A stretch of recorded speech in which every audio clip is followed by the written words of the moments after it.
السلام علیکم، کیسے ہیں؟ امید کرتی ہوں آپ سب خیریت سے ہوں گے۔ آج ہم اردو کی جماعت نحم کی کتاب کے حمد کی تشریح لے کے آئے ہیں۔ آج ہم 2 اشعار کی تشریح پڑھیں گے۔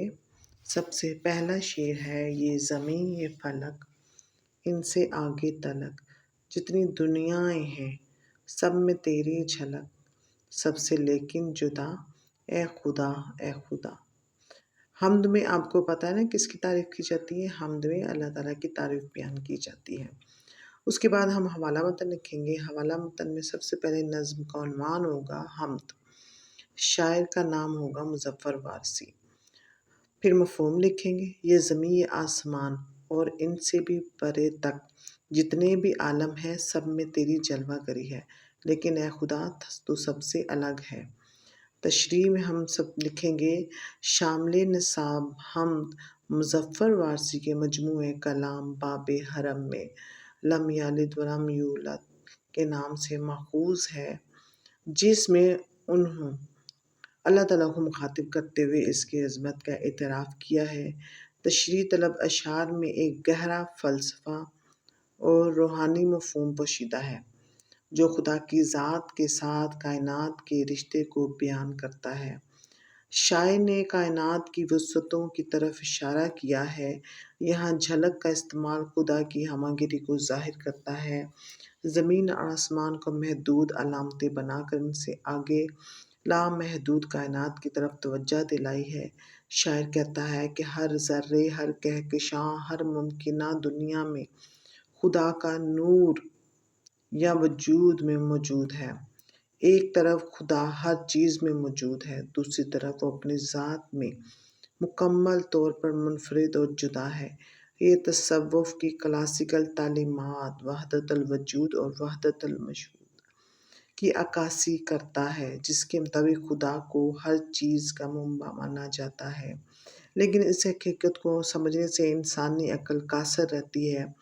شاعر کی نظر میں خدا اپنی مخلوق کے قریب ترین بھی ہے اور اسی لمحے اس سے دور بھی، کیونکہ اس کی حقیقت انسانی فہم سے پرے ہے۔ نیچے حوالہ شعر دیا گیا ہے: تیری قدرتوں کا شمار کیا، تیری وسعتوں کا حساب کیا، تو محیط عالم رنگ و بو، تیری شان جل جلال ہے۔ دراصل یہ شعر ہمیں دعوت دیتا ہے کہ ہم کائنات کی تخلیق میں غور و فکر کریں اور خدا کی عظمت کو پہچانیں۔ خدا کی ذات ان تمام چیزوں میں جھلکتی ہے، لیکن وہ ان سے الگ اور لامحدود ہے۔ یہ انسان کے لیے عاجزی، شکر گزاری اور عبادت کی ترغیب ہے۔ شاعر کے ان اشعار میں فطرت کے حسن، قدرت کی قدرت اور کائنات کے ہمہ گیر نظام کو انتہائی شاعرانہ انداز میں بیان کیا گیا ہے۔ ذیل میں لفظی و معنوی تشریح پیش کی جاتی ہے۔ اب شعر نمبر 2 ہے: ہر سحر پھوٹتی ہے نئے رنگ سے، سبزہ و گل کھلے سینائے سنگ سے، گونجتا ہے جہاں تیرے آہنگ سے۔ اس کا سب سے پہلے مفہوم دیا گیا ہے: ہر صبح نئے رنگوں کے ساتھ طلوع ہوتی ہے، پتھروں کے سینے سے سبزہ اور پھول کھل اٹھتے ہیں، پوری کائنات اللہ کے راگ سے گونجتی ہے۔ تشریح: سحر صبح کو نئے رنگوں کے ساتھ جوڑ کر شاعر نے تبدیلی، تجدید اور خدا کی لامتناہی تخلیقی صلاحیت کو ظاہر کیا ہے۔ یہ اس بات کی علامت ہے کہ خدا ہر لمحہ کائنات کو نئے سرے سے سنوارتا ہے۔ نئے رنگ کے استعارے سے مراد زندگی کے تنوع اور خدا کی لامحدود تخلیقی صلاحیتیں ہیں۔ ارشاد باری ہے: یعنی وہ ہر روز نئی شان رکھتا ہے، ہر نیا دن خدا کی رحمتوں کا ایک نیا تحفہ ہے۔ ہر چیز سے ہے تیری کاریگری ٹپکتی، یہ کارخانہ تو نے کب رائے گاں بنایا۔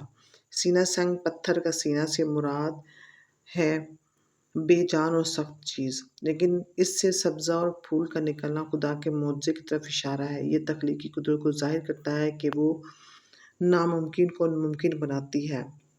سورہ بقرہ کی آیت ہے: یعنی بعض پتھروں سے نہریں پھوٹ نکلتی ہیں، آہنگ خدا کے حکم اور تدبیر کی علامت ہے۔ شاعر کہتا ہے کائنات کا ہر ذرہ، ہر موسم اور ہر واقعہ خدا کے بنائے ہوئے نظام کی موسیقی میں شامل ہے۔ اسی نے ایک حرف کن سے پیدا کر دیا عالم، کشاکش کی صدائے ہا ہو سے بھر دیا عالم۔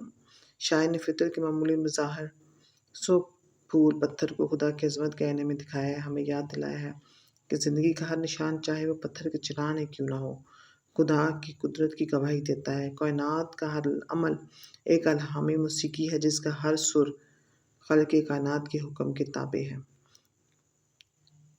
امید کرتی ہوں آپ کو ان دو اشعار کی تشریح سمجھ آئی ہوگی۔ آئندہ لیکچر میں اگلے اشعار کی تشریح لے کر حاضر ہوں گی۔ اللہ حافظ۔